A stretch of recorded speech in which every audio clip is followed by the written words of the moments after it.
Bonjour et bienvenue dans un nouvel épisode de la Tête à Toto. Et aujourd'hui, on va parler de Mavic. Mavic.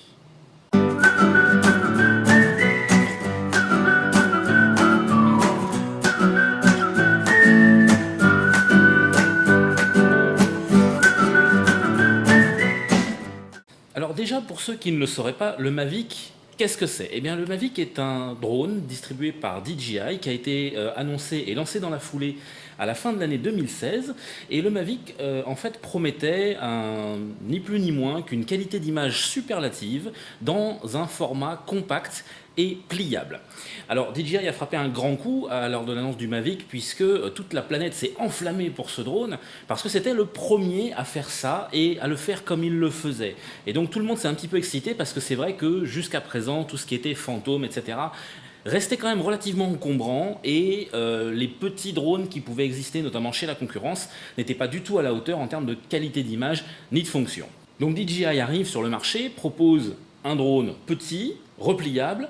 Petit oui, mais costaud, parce qu'il embarque en fait tout le savoir-faire de DJI dans un format beaucoup plus compact et tout le bagage technologique de ses grands frères les fantômes, ou presque. Alors c'est devenu une habitude chez DJI depuis la sortie du Mavic, mais vous pouvez acheter le DJI Mavic Pro en deux formules, c'est-à-dire la formule standard qui vous offre bien sûr le Mavic, la télécommande du Mavic, une batterie, un chargeur, et un set d'hélices de base, ou vous pouvez opter pour le Fly More Combo qui rajoute des accessoires en plus, une batterie en plus, des hélices en plus, une sacoche de transport, etc. etc. C'est à vous de faire votre choix.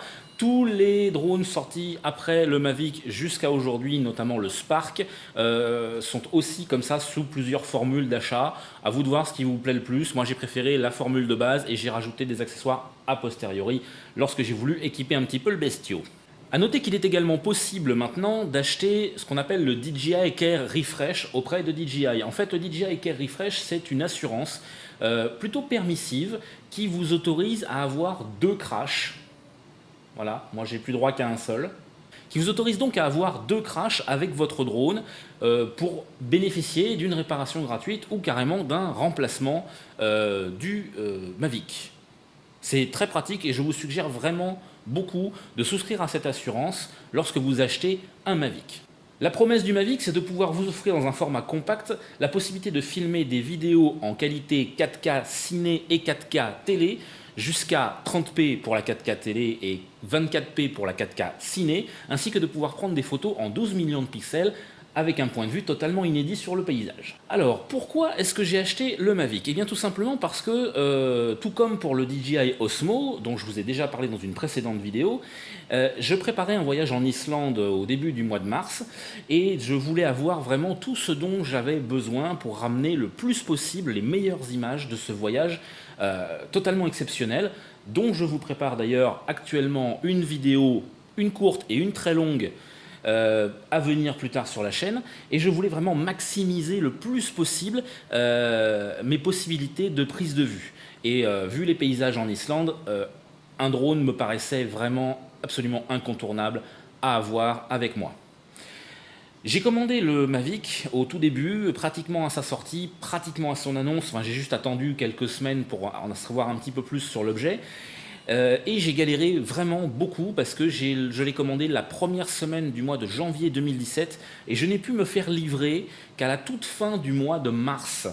Donc j'ai attendu pratiquement 3 mois pour avoir mon Mavic parce qu'à cette époque-là, tout le monde voulait l'acheter, tout le monde voulait en avoir un. Ça a vraiment été le gros engouement du grand public pour ce drone. Alors pourquoi le Mavic et pas un autre drone? Parce qu'après tout, les drones existaient déjà avant le Mavic. Eh bien tout simplement parce que lorsque je commençais de préparer mes affaires pour ce voyage en Islande, eh bien mon sac photo pesait déjà très lourd, 20 à 25 kg quasiment. Donc c'était absolument démentiel et je voulais pas prendre un drone qui m'aurait alourdi encore plus.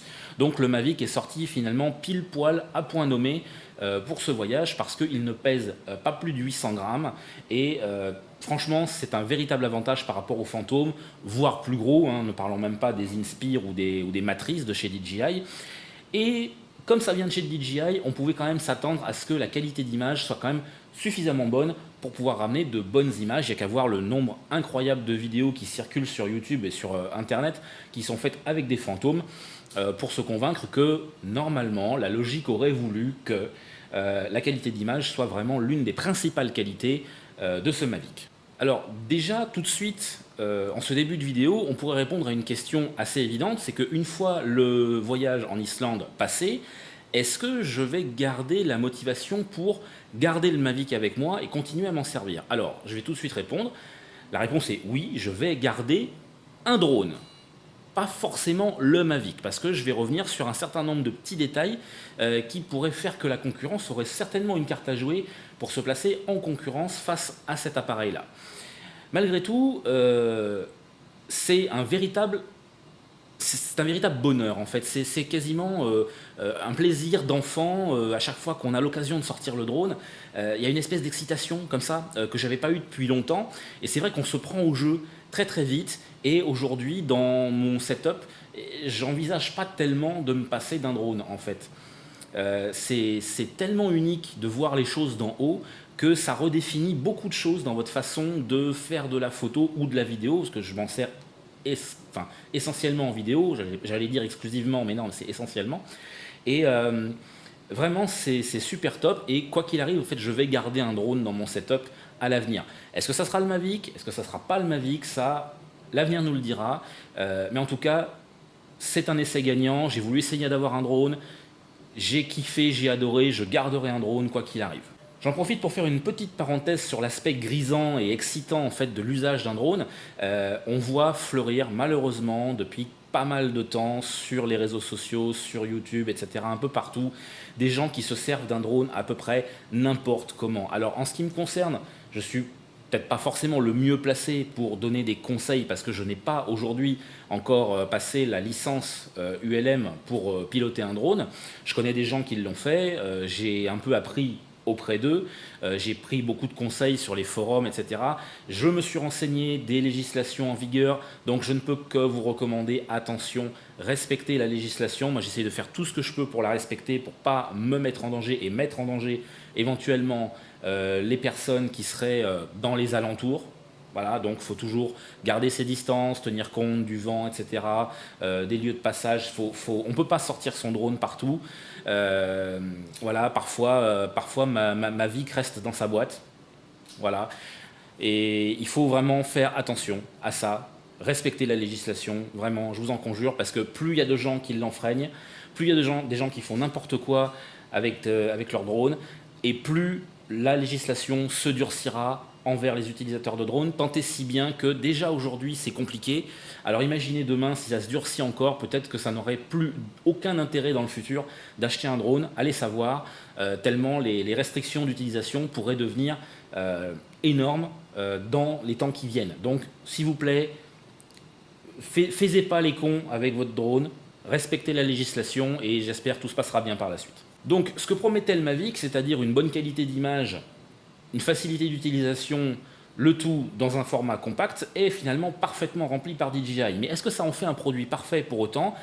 C'est pas si sûr, parce que quand même, après 6 mois d'utilisation, j'ai quand même pas mal de petites faiblesses à relever en ce qui concerne le Mavic et qui pourraient peut-être vous faire renoncer à en acheter un si vous aviez ça en projet dans un avenir proche. Mais avant de parler des faiblesses, parlons quand même des qualités et véritablement de ce qui fait les forces de ce Mavic.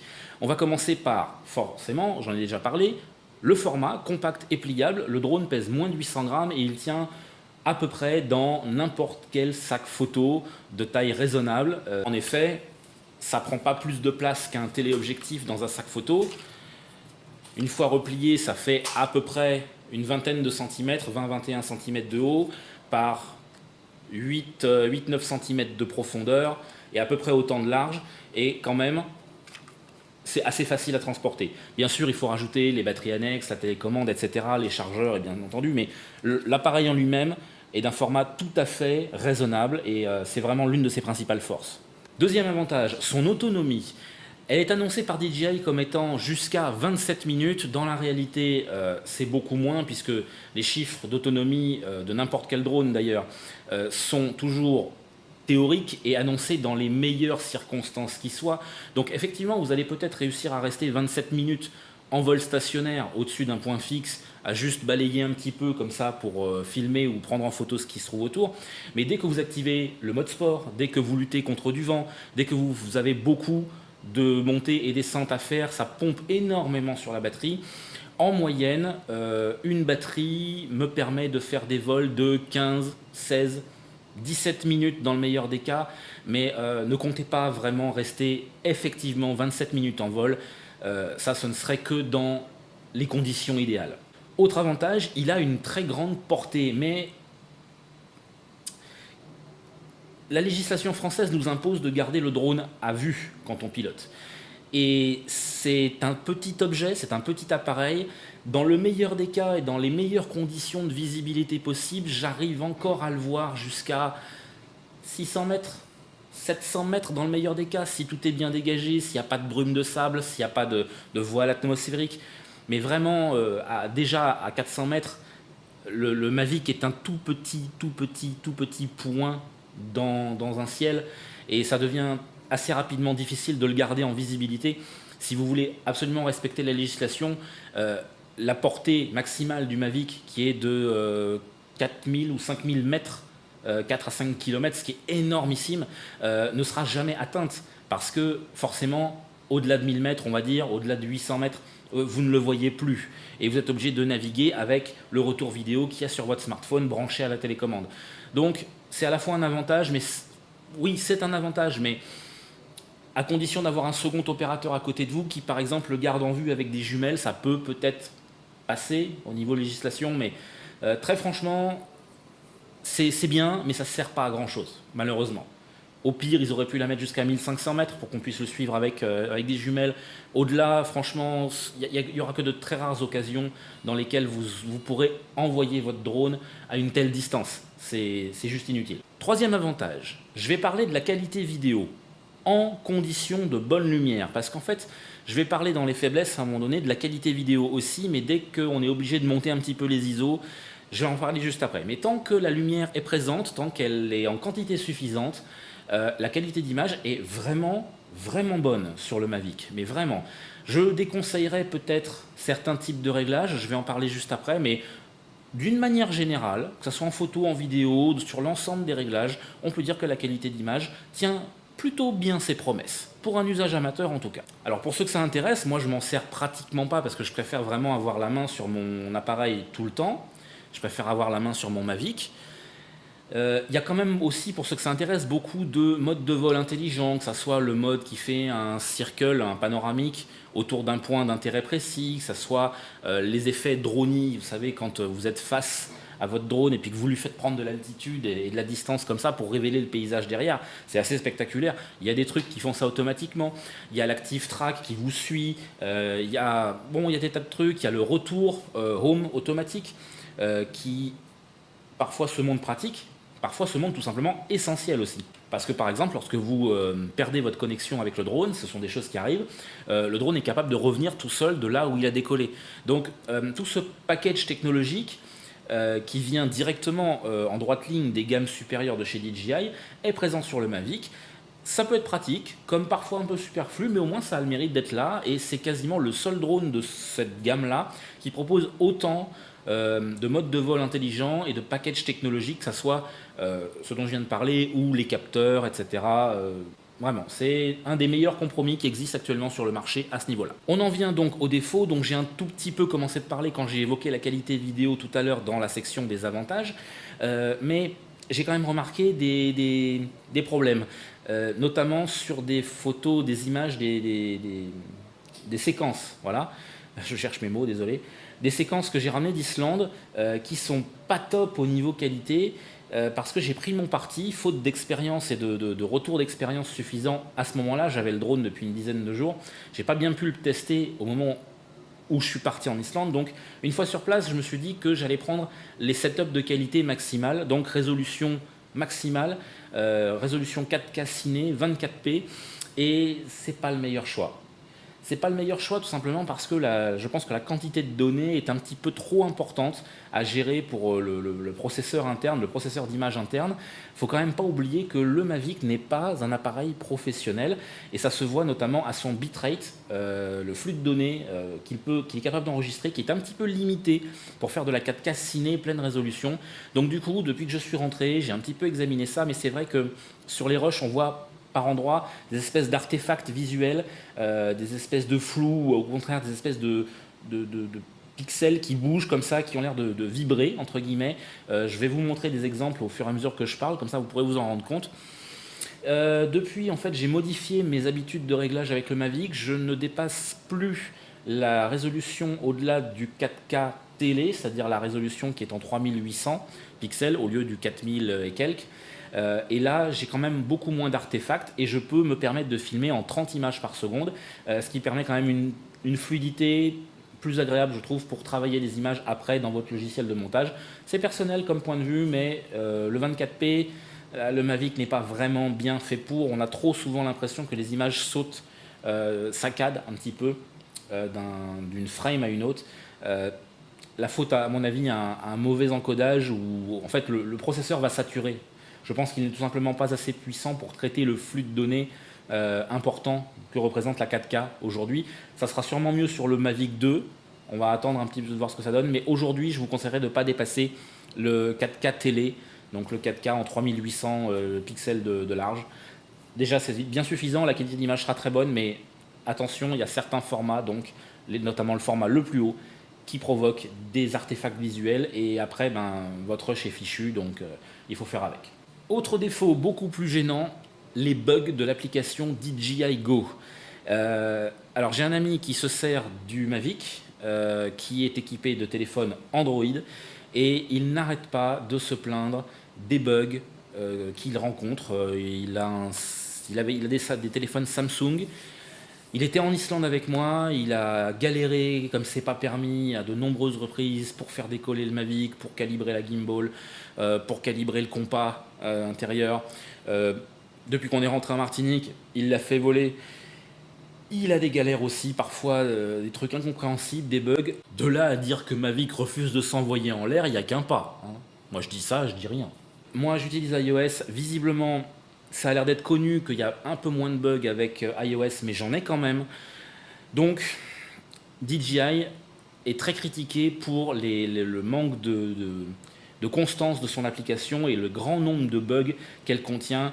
Et c'est vrai que vous êtes là, vous pilotez votre Mavic et puis d'un seul coup vous avez un bug, et vous pouvez potentiellement complètement perdre le contrôle de votre drone. Et ça, c'est un gros problème et DJI se doit absolument de travailler là-dessus. C'est un défaut majeur sur le Mavic et probablement aussi sur le reste de la gamme des drones de la marque. C'est un gros problème. En ce qui me concerne maintenant, sur mon Mavic, j'ai déjà eu pas mal de petits soucis, notamment en vol. Soudainement, sans que je ne touche aucun bouton d'orientation de la caméra, la gimbal se met à me faire des mouvements totalement invraisemblables.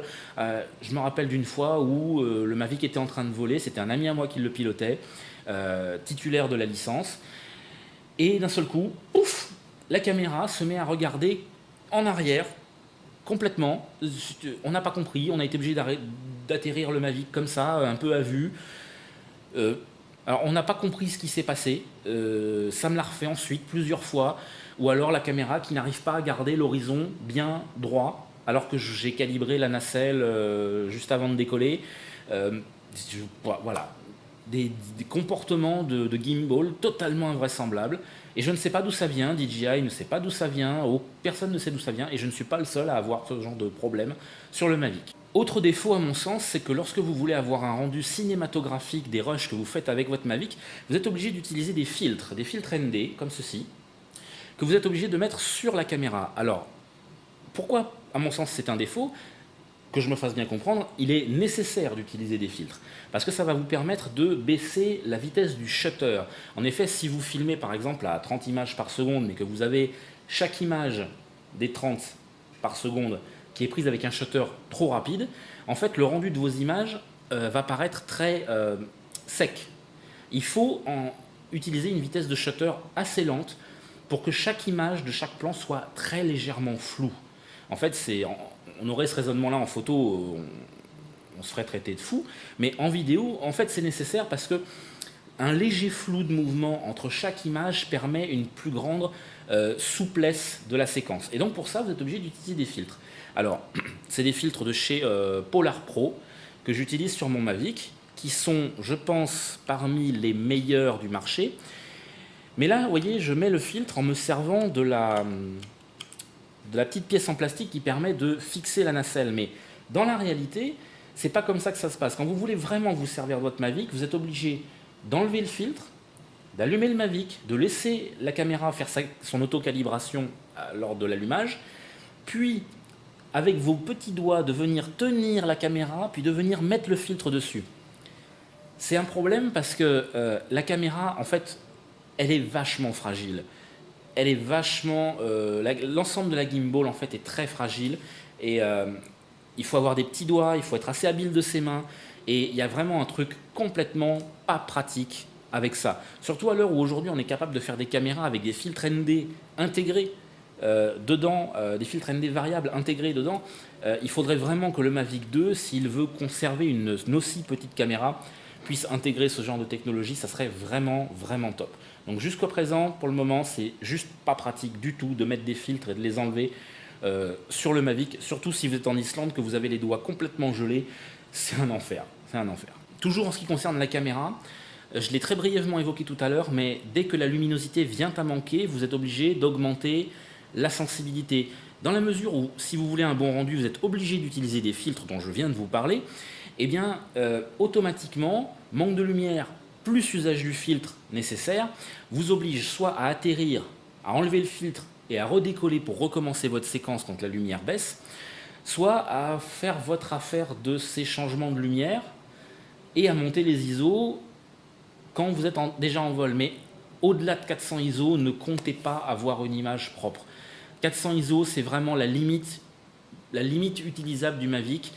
Au-delà, l'image est juste pourrie. Désolé de le dire, mais c'est juste pourri, pourri, pourri. Tout pourri, tout pourri. Mais tant que c'est en dessous, franchement, ça va. Mais vraiment, il faut rester sur du 100 ISO, 200 ISO à la rigueur, mais dès que vous commencez d'arriver vers les 400, l'image est vraiment très très bruitée et le résultat est moche, moche, moche, moche. Comme je le disais aussi, la caméra est toute petite, donc l'appareil photo est tout petit, donc le capteur est tout petit, et on sait très bien ce qui se passe avec les capteurs de petite taille, et ils ont souvent des problèmes de dynamique, et c'est aussi le cas du Mavic, parce que même en photo, là où on peut faire des paramètres d'exposition qui sont un petit peu plus souples qu'en vidéo, ça marche pas. J'ai pris des photos d'Islande, j'en ai ramené avec moi, mais c'est vrai que j'ai essayé de les retravailler et globalement la dynamique n'est pas folle, vraiment pas. On arrive très très vite aux limites d'un tel capteur. Là encore, j'espère voir des améliorations sur les prochains modèles de Mavic, mais jusqu'à aujourd'hui, c'est quand même pas terrible non plus. On arrive à la fin de la vidéo, il est temps de se poser la question du est-ce que je vous recommande l'achat du Mavic? La réponse est oui, je vous recommande l'achat du Mavic malgré les défauts que j'ai évoqués un petit peu plus tôt dans la vidéo, à savoir la fragilité globale de la chose, mais bon, c'est un défaut qui n'est pas absolu. Quand quelque chose est fragile, on en prend soin tout simplement, on le protège dans une petite mallette, on le vérifie bien, on l'entretient bien, et en général tout se passe bien. Malgré les défauts de qualité vidéo que j'ai évoqués, vous savez que vous ne pouvez pas utiliser le Mavic à son plein potentiel parce qu'il y a des artefacts visuels, vous visez juste un petit peu en dessous et ça se passe bien.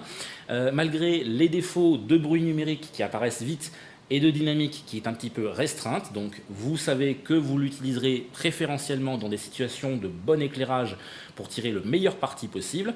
Et finalement, ce ne sont pas des défauts absolus, ce ne sont pas des deal breakers, comme disent les Américains, surtout si vous n'êtes pas un professionnel, parce que finalement, c'est ça le plus important, c'est que malgré son appellation de DJI Mavic Pro, ce n'est pas un appareil pour les pros. Tout simplement, les pros se dirigeront vers du Phantom 4, ils se dirigeront vers de l'Inspire 2, ils se dirigeront peut-être même vers du Matrice. Le Matrice, vous savez, c'est ce gros octocoptère de chez DJI qui est capable d'embarquer un véritable appareil photo. Si je devais finir en lui donnant une note, ce serait celle de 7,5 sur 10, parce que quand même, il tient l'essentiel de ses promesses, il fait l'affaire, il permet de voyager, ce qui est très important, mais il ne permet pas d'avoir une qualité d'image absolue et qui va vraiment jusqu'au bout de ce qu'il a été promis, même si l'essentiel des promesses sont tenues. C'est tout. Cette vidéo touche à sa fin. Comme d'habitude, vous pouvez me laisser un like, un commentaire, faire un partage, me dire ce que vous en pensez de votre Mavic en commentaire. Je lirai ça avec plaisir. Je vous dis rendez-vous à la semaine prochaine pour une prochaine vidéo dans la tête à Toto. À ciao!